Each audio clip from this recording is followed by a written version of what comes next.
दोस्तों हालांकि D pharmacy पर, बी फार्मेसी या एम फार्मेसी पर ऐसी बहुत सारी वीडियोस आपको देखने को मिल जाएगी जहां पर इंफॉर्मेशंस आपको मिलती हैं कि फीस कितनी होती है, एडमिशन कैसे लेंगे, एलिजिबिलिटी क्या है, ऐसी कई सारी चीजें, या फिर बेस्ट कॉलेजेस यूनिवर्सिटीज कौन सी होती हैं, क्या क्या सावधानियां आपको रखनी है D pharmacy, B pharmacy, M pharmacy को करने से पहले। ऐसी कई सारी वीडियोस हमने पहले आपके लिए बनाई है, आप उन वीडियोस को भी देखेंगे तो समझ पाएंगे क्या गलतियां आपको नहीं करनी है। एग्जिट टेस्ट डी फार्मेसी में अब आ चुका है। उसके आने के बाद से बहुत सारी प्रॉब्लम्स हुई है उन स्टूडेंट्स के साथ में जिन्होंने किसी भी प्राइवेट यूनिवर्सिटी से कोर्स कंप्लीट किया या फिर कोर्स अभी कंप्लीट करने की सोच रहे हैं या फिर एडमिशन लिया हुआ है।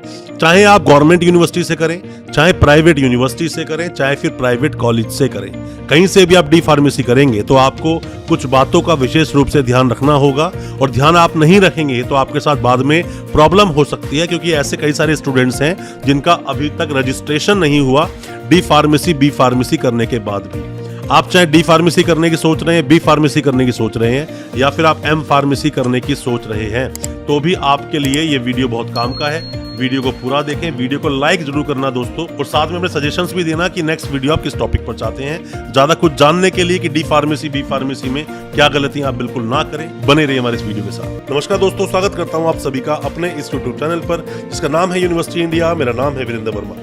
जैसा आप सभी जानते हैं, हम देश विदेश की यूनिवर्सिटीज, कॉलेजेस, उनके कोर्सेज को एक्सप्लोर एंड रिव्यू करते हैं और आपको बताते हैं सब कुछ जो आप जानना चाहते हैं। दोस्तों डी फार्मेसी करने से पहले या बी फार्मेसी करने से पहले बहुत सारी प्रिकॉशंस हैं। सबसे पहले तो आप ये बात जान लीजिए कि कभी भी आप अगर फार्मेसी कोर्स में एडमिशन लेना चाहते हैं तो PCI, pharmacy council of India, pharmacy council India का जो एक एक्ट है जिसको 1948 में जो एक्ट आया, जिस पर डिटेल वीडियो मैंने बनाई भी है अपने इस चैनल पर, पीसीआई एक्ट क्या बोलता है, आप उस वीडियो को देख लेना।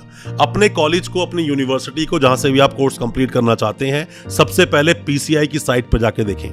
पीसीआई की साइट पर हो सकता है कोई कमेंट लिखा हो आपके कॉलेज यूनिवर्सिटी के बारे में, उसको भी आप ध्यान से पढ़ें, ऐसे ही एडमिशन ला लें। अगर आपका कॉलेज मान्य नहीं है तो प्रॉब्लम आपके साथ हो सकती है। हो सकता है कि कॉलेज में कोई स्टे लगा हो कि वो एडमिशन फिलहाल नहीं ले सकते, तो ऐसे कॉलेजेस में एडमिशन लेने से पहले आप बिल्कुल बचें, सोचें, एक बार नहीं 10 बार एडमिशन बिल्कुल ना लें।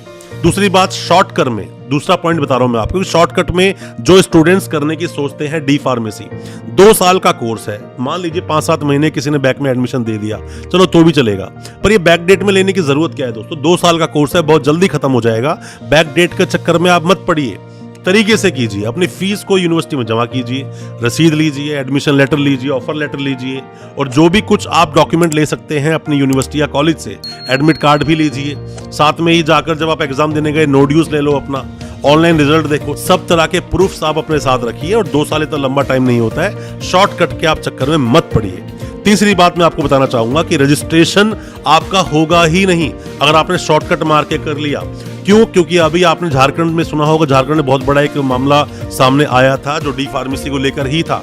आप कर लेंगे, बहुत सारी यूनिवर्सिटीज क्या करती है कि सीट से भी ज्यादा, मान लीजिए 60 सीट्स का अप्रूवल है तो वो 100 या फिर 200 के आसपास स्टूडेंट्स के एनरोल कर लेते हैं, और जब रजिस्ट्रेशन कराने स्टूडेंट्स पहुंचते हैं अपनी किसी भी काउंसिल में, जो उनके स्टेट काउंसिल है, तो वहां पर रजिस्ट्रेशन नहीं होता, फिर उनको मना करते हैं कि इस यूनिवर्सिटी से आपने किया है वैलिड नहीं है। तो आप पीसीआई भी देखें, शॉर्टकट के चक्कर में ना पड़े, वरना आपका रजिस्ट्रेशन नहीं होगा। दोस्तों अगर ये वीडियो आपको अच्छा लग रहा है तो अभी वीडियो को लाइक करें, ताकि हमें और मोटिवेशन मिल सके, हमें प्रोत्साहन मिलता है और अच्छी वीडियोस आपके लेकर आने के लिए। और आप अगर पहली बार आए हमारे चैनल पर, अभी चैनल को सब्सक्राइब करें ताकि इसी तरह की एजुकेशनल वीडियोस आप तक पहुंच सके सबसे पहले। चौथा पॉइंट, एग्जिट टेस्ट दोस्तों आ चुका है डी फार्मेसी में। मैंने एग्जिट टेस्ट पर बहुत सारी वीडियोस बनाई हैं, आप वीडियोस को देखना, हमारे इसी चैनल पर आपको मिल जाएंगी, क्योंकि हमने फार्मेसी को रिलेटेड सब चीजें कवर की हैं, तो पूरी इंफॉर्मेशन हर तरह से आपको इस चैनल पे मिल जाएगी। एग्जिट टेस्ट आ चुका है, आप अगर बैक डेट से कर भी लोगे, किसी जुगाड़ से आपने डी फार्मेसी कंप्लीट कर भी ली, तो आप एग्जिट टेस्ट नहीं दे पाओगे, मतलब एग्जिट टेस्ट आप क्वालिफाई नहीं कर पाओगे। तो बेटर है कि आप कहीं से भी 2 साल पूरे लगाएं, सिलेबस का ध्यान रखें, ताकि उसके बाद आप एग्जिट टेस्ट भी दे सकें और वहां क्वालिफाई भी कर सकें। आप में से ऐसे बहुत सारे स्टूडेंट्स हैं जो ऑलरेडी किसी फार्मेसी शॉप पर काम करते हैं या जॉब करते हैं, उन्हें सब कुछ आता है, पर दोस्तों फिर भी मैं आपको बताऊं, थोड़ा बहुत थ्योरेटिकल नॉलेज आपको लेनी चाहिए, आपके वो काम ही आएगी, किसी भी तरह से डिसएडवांटेज उसका नहीं है। साथ में दोस्तों, जब भी आप किसी भी कॉलेज से एडमिशन लेते हैं, किसी भी यूनिवर्सिटी से एडमिशन लेते हैं, बहुत सारे स्टूडेंट्स हैं जो रहकर पढ़ना चाहते हैं, जो या फिर जो एग्जाम्स देने चाहते हैं। क्वालिटी एजुकेशन का मिलना दोस्तों आपका अधिकार है। क्वालिटी एजुकेशन प्रोवाइड नहीं होती है। 5वां पॉइंट मैं आपको भी बता रहा हूं कि क्वालिटी एजुकेशन आपको मिलती नहीं है। कॉलेज में एडमिशन लेने से पहले उसकी क्वालिटी देख लें, फैकल्टी मेंबर्स कैसे हैं ये देख लें, साथ में जो स्टूडेंट्स पास हो रहे हैं उन्हें जॉब मिल भी पा रही है कि नहीं वो भी आप देख लें। साथ में ही अच्छा होगा अगर उसी यूनिवर्सिटी के अंदर अगर हॉस्पिटल्स भी हैं, हॉस्पिटल्स हैं तो वहां से एक्सपोजर आपको मेडिसिन का मिलेगा।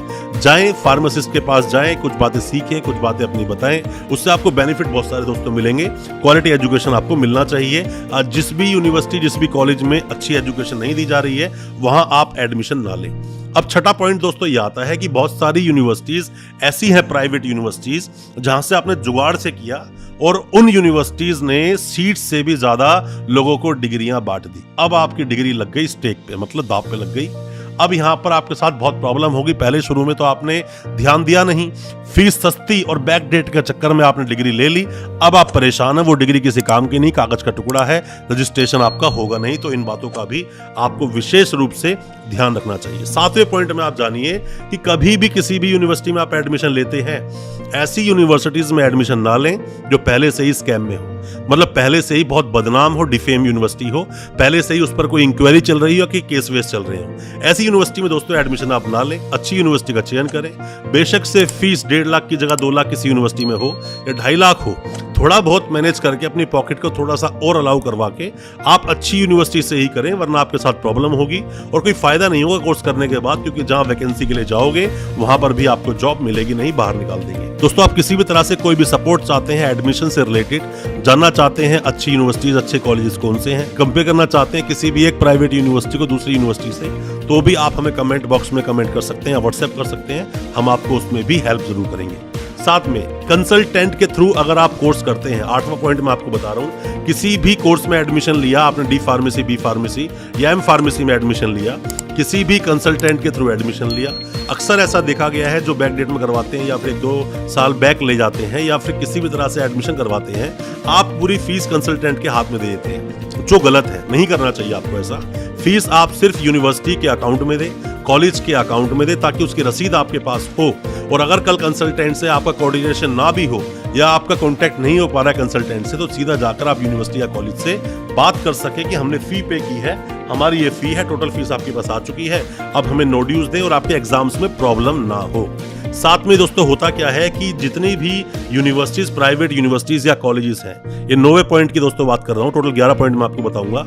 जो 9वां पॉइंट ये बोलता है कि कभी भी आप किसी भी यूनिवर्सिटी में एडमिशन लेते हैं, जैसे ही रिजल्ट आ गया तभी रजिस्ट्रेशन करवा लें। डी फार्मेसी बहुत ज्यादा हॉट सेलिंग एक कोर्स है दोस्तों, ज्यादातर स्टूडेंट इस कोर्स को करना चाहते हैं। 2 साल में हो जाता है, अपनी कोई ना कोई अपनी शॉप खोल लेता है, मेडिकल स्टोर खोल लेता है, बहुत सारे ऑप्शंस हैं, बहुत सारी वैकेंसीज हैं, बहुत सारे एडवांटेजेस पर हमने पहले भी वीडियो बनाई है। तो जैसे ही रजिस्ट्रेशन करवाया, जैसे ही आपका रिजल्ट आया, रजिस्ट्रेशन करवा लो, वरना लास्ट में जब सीटें भर जाती हैं लगभग पूरी, जब किसी यूनिवर्सिटी के पास कुछ सीट्स वैकेंट होती हैं, तो उस कोर्स पे वो प्रीमियम शुरू कर देते हैं। मान लो किसी यूनिवर्सिटी की 2.25 लाख फीस है, तो अब वो आपसे 2.5 लाख, 2.25 लाख फीस चार्ज करेंगे, 3 लाख भी चार्ज कर सकते हैं और आप लोग देते हैं। तो आप वेट किस बात का करते हैं समझ नहीं आता। आपको टाइम से एडमिशन ले लेना चाहिए, टाइम से एडमिशन ले लोगे सब कुछ आपका ठीक चलेगा। साथ में 10वें पॉइंट में दोस्तों बहुत महत्वपूर्ण ये पॉइंट मैं आपको बता रहा हूं कि किसी भी यूनिवर्सिटी से एडमिशन लें, सब तरह के एविडेंस, सब तरह के प्रूफ अपने पास रखें, फीस की रसीद रखें, एडमिट कार्ड रखें, ऑफर लेटर रखें, एडमिशन लेटर रखें, हो सके तो लाइब्रेरी कार्ड भी रखें। हर तरह से जितने भी एविडेंस आप रख सकते हो रखो। आजकल बड़ी दिक्कत चल रही है दोस्तों, रजिस्ट्रेशन नहीं होता है लोगों का, कोर्स तो लोग कंप्लीट कर लेते हैं, पीसीआई में जाते हैं, रजिस्ट्रेशन के नाम पर गड़बड़ कर देते हैं, फिर कॉलेज भी उनको एनओसी नहीं देता है। तो आप ये सब कुछ संभाल के रखेंगे, लड़ सकेंगे कम से कम अपने अधिकार के लिए, अपने हक के लिए, और आपके साथ कोई फ्रॉड या चीटिंग नहीं हो पाएगी। साथ में ही 11वां और लास्ट पॉइंट आज की वीडियो का दोस्तों, किसी भी ऐसी यूनिवर्सिटी से ही एडमिशन लें, किसी भी ऐसे कॉलेज से ही एडमिशन लें जहां आपको अच्छा एक्सपोजर मिले, अच्छा प्रैक्टिकल करने को मिले, अच्छी अच्छी मेडिसिन पर आप स्टडी कर सकें। और बेटर होगा ऐसी किसी यूनिवर्सिटी में एडमिशन ले लें जहां हॉस्पिटल्स भी चलते हों। हॉस्पिटल्स भी चलते हैं मतलब कि MBBS, BDS, BAMS, BUMS, BHMS ऐसे कोर्सेज जो यूनिवर्सिटी करवाती हैं, वहां एडमिशन लोगे तो अच्छा एक्सपोजर मिलेगा और आपके बहुत ज्यादा दोस्तों काम आएगा। ये सावधानियां आपको बरतनी है, जहां पर ये चीजें नहीं है वहां पर एडमिशन बिल्कुल ना लें, वरना आपके साथ प्रॉब्लम्स हो सकती हैं। दोस्तों आपको अच्छा लगा हो आज का वीडियो, हमारी वीडियो को को लाइक जरूर करना, शेयर करना अपने दोस्तों परिजन परिवार में, ताकि वो भी जान सके फार्मेसी के बारे में क्या कुछ चल रहा है। और साथ में ही हमारे चैनल को सब्सक्राइब करना बिल्कुल ना भूलें, साथ में लगा बेल आइकन जरूर दबा दें। अगर आप पहली बार हमारे चैनल पे आए हैं, पहली बार हमारे इस वीडियो को देख रहे हैं, हमें इससे प्रोत्साहन मिलता है और अच्छी वीडियोस लाने के लिए हमें कॉन्फिडेंस मिलता है और ज्यादा काम करने के लिए प्रोत्साहन मिल पाता है। बहुत बहुत शुक्रिया, दोस्तों, धन्यवाद हमारे इस वीडियो के साथ बने रहने के लिए।